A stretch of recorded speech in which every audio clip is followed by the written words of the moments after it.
very happy to bring on former retired officer Wayne Powell, who worked for the Capitol Hill Police. Mr. Powell, welcome to the show. Good afternoon, Denise. First and foremost, I would like to express my heartfelt condolences and prayers to the families of Officer Sicknick and Officer Livingood. How are you this afternoon? Doing well, doing well. Since you brought them up, and I think we agree and sympathize with the families of those officers as well. But had you had the opportunity to work with them? I possibly could have worked with Officer Sicknick, for a few years. He worked on the House side for a while, and I may have spoke with him, and he may have spoke with me, but I didn't know him personally. There's over 2,300 members of the department, so every now and then, you get an opportunity to meet some officers, and sometimes you don't. So I may have spoken with him, and he may have spoken with me in passing, and so on and so forth, like that. So tell us about your history with the Capitol Hill Police. I know that you've been retired for 10 years, but how long did you serve? I've been retired for, actually, it'll be 5 years come July. I've only been retired 5 years, and I'm glad I'm retired. And so, go ahead. No, I want you to tell us about your background and how long you worked. I started with the United States Capitol Police in 1987 as a uniform patrol officer for several years, and after which I transferred to what we call the Property Asset Management Division, where I oversaw the property evidence, confiscated weapons as well as property. And my last few years, I worked with the Specialty Detailed Assignments known as the Dignitary Protection Division before I retired. And the Dignitary Protection Division was a division primarily solely to cover security for the members of Congress as well as the senators. And I retired in 2016 after 29 years. Can you talk to us a little bit about preparation for inaugurations? I'm sure that you probably participated in some of those inaugural events, and because I want to contrast that to, and we'll talk about what we're seeing today. But I mean, were the Capitol Hill Police just ordinarily prepared for inaugural events?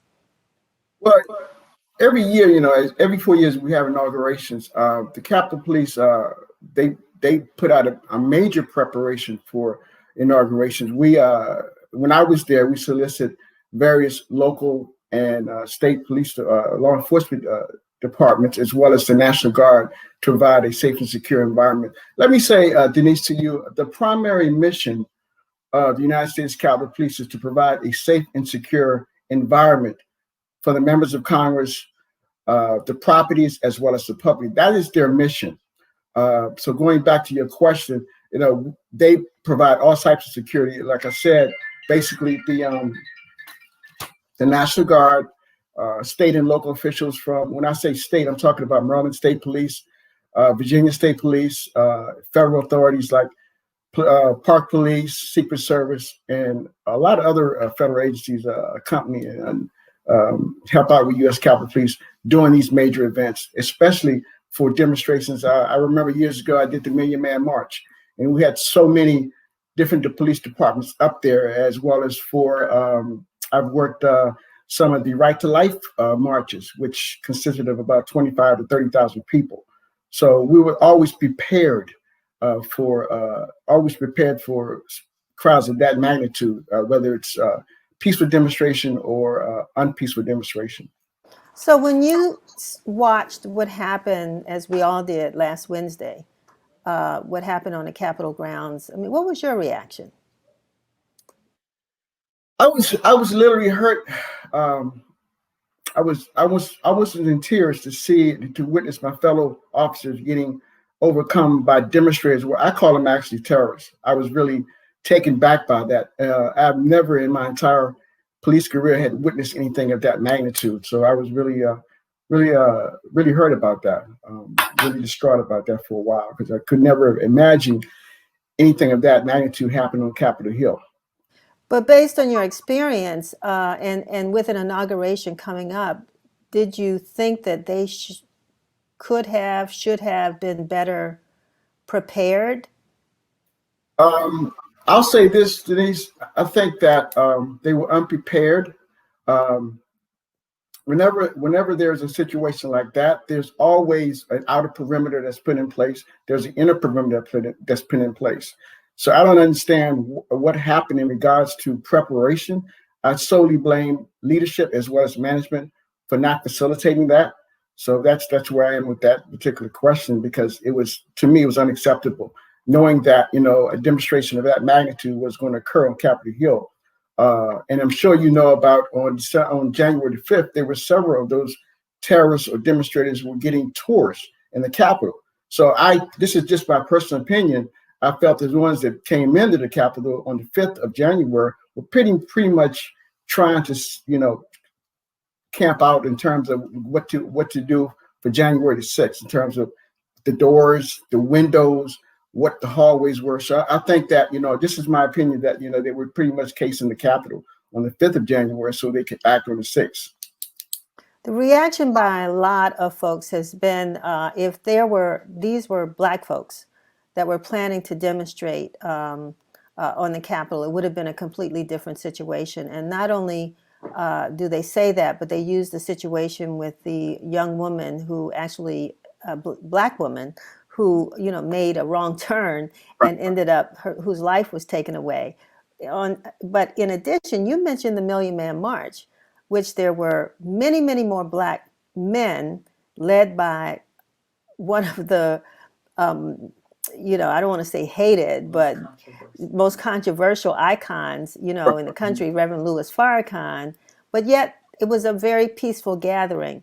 So, I mean, how would you contrast the treatment of these, as you call them, terrorists with Black protesters? Well, I think there's a double standard, Denise. And I think it played out January 6th. I think if the Black Lives Matter movement was up there, they would have had everybody in place. That's just my personal opinion. It was a double standard. As far as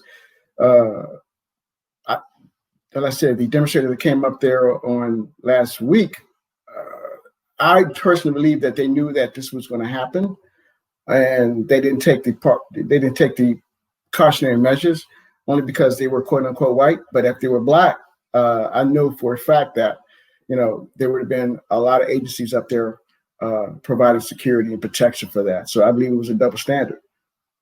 And when it comes to the double standard, I mean, how deeply embedded do you think that is within the department? I know that there have been several, I think it was over 200 and some lawsuits that have been filed against the Capitol Hill Police by Black officers. Yes. How would you describe the climate between the racial climate within the department? The racial climate, if I were to give it a scale from 1 to 10, it would be on a 5 in terms of racial inequality. When I first came on the department back in 1987, it was only maybe 900 officers on that department. And I think we only had maybe, out of that 900, we only had maybe 12 African-American officials. Now, I'm sure that has changed over the years. I think the racial inequality I think the changes are mediocre. But there've been mediocre changes, but nothing drastic in terms of racial inequality on the department. And when you talk about changes, what are some of the changes that the officers are hoping to see happen? Well, some of the changes that I feel as though the officers, when I was there, in terms of fair treatment, promotions. I know on several occasions, some white officers were not cited, as opposed to some African American officers being cited for an incident that may have occurred on Capitol Hill. The Black officers may have been punished, and the white officers were not punished. Things of that magnitude, as well as promotions. I feel as though there should be more promotions within the United States Capitol Police. I don't know exactly the percentage right now of officials from sergeants all the way up to deputy chiefs. I don't know what the percentage is, but I feel as though that should be changed. Well, that's something we definitely here at the Informer will take a look at, and noting that the what is it? The commander, resigned, Yes. and now we have an African American woman who is the acting commander there at the Capitol Hill. Are you familiar with her? Yes, I know her. She's going to make a great chief if she gets the opportunity to be the chief. She's very poised, very articulate, very smart. I believe she would be a great asset to the department as being the first African American female chief of a department. And I guess I'll ask lastly, what do you think all of this has done to the department? I mean, a lot of people feel as though this event was a wake-up call for Republicans. It was a wake-up call for many Americans who really didn't believe, black and white and otherwise, that, the country was or is so divided. And I'm wondering, I mean, even though we are finding that some of the officers were supporters of the movement, wearing MAGA hats and taking selfies and all that. But what do you think, just, now that you're an outsider looking in, this whole incident has done to the department? I personally believe it's uncovered some wrongdoings that need to be corrected. Uh, it's covered some, and I think it's an awareness to the department that the department needs to get on board in terms of racial inequality. But I believe it's uncovered a lot of wrongs, and there's a lot to be done there. So I think there's a lot of wrongs that has been uncovered for the better, so the department can grow. Wonderful. So, in retirement, you just kind of look through the lens and see what happened. I'm just when you retire, I don't know if police officers really retire, or because your mind is, and you spent what, 20 some years in the department? 20, Was it 29 years. 29 years? That's a lifetime. And so, Some would well, say yes. not quite a lifetime, but you know what I mean. It's a long time. Very long time. Yeah, yeah. So, do you still communicate with some of the officers, and you all still sort of share war Yeah, stories? I do communicate with a few of the officers. Not a lot. A lot of them do reach out to me, and sometimes they call me about advice of what to do, what not to do in a situation, only because of the experience that I had up there. So I try to keep in contact with a few of the officers. In fact, a few called me last week, and I was giving them, some advice of what to do and how to handle the pressure in the situation. I'm sure you're not aware of one of the officers that passed away, Officer Livingood. He committed suicide due to the pressures of that job. Yes, we've heard that, but for some reason, folks aren't really talking about that. But yes, uh-huh. And I'm sorry to hear that as well, because I know that just this whole year, everything that's come with it has caused a lot of mental health issues with our community, with our country. But now that the city is on lockdown, we've got every major military organization continuing to block off streets further north. I don't know what they're doing south and southeast, but anyway, definitely north. Uh, um, do you? I mean, I don't know what we're should be anticipating, or what we're looking for, or what's going to happen. And people keep talking about a race war. Do you have any thoughts about that?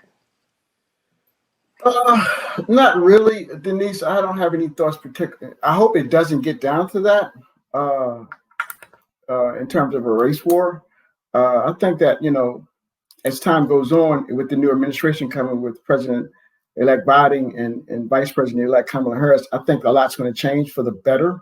So I don't. I pray that we do not have a civil unrest or a civil war or a race war like that. I don't per se seeing that happen, only because of what had just happened on January 6th. I think it was a wake up call. So I don't see that. Hopefully, I don't see that happening. That is my prayer that that does not occur. Well, I think we're all are sharing that same prayer, Wayne, and we're hopeful that this too shall pass, and that we end up with a better, not only a better city, but a better country. So, well, thank you for your service on Capitol Hill, and thank you for your time for spending with us today. Thank you for having me. Thank you for inviting me. All righty. Sherry, what did you say? Our producer. Bring that captain on. Oh yeah, we want to get the captain on. The new captain. The new captain. We're going to work on that, but we're going to Get, give her get, time to do her job first. get the chief on. She's not a captain. She was the Right, chief. chief. Yeah, I called her Okay. commander, but yeah, we're going to give her an opportunity to do her thing this week and show that she can lead, and then try to get her on after this dies down. So, but we thank you for being with us. Thank you for inviting me. Thank you. Have a great day. Thank you. You too.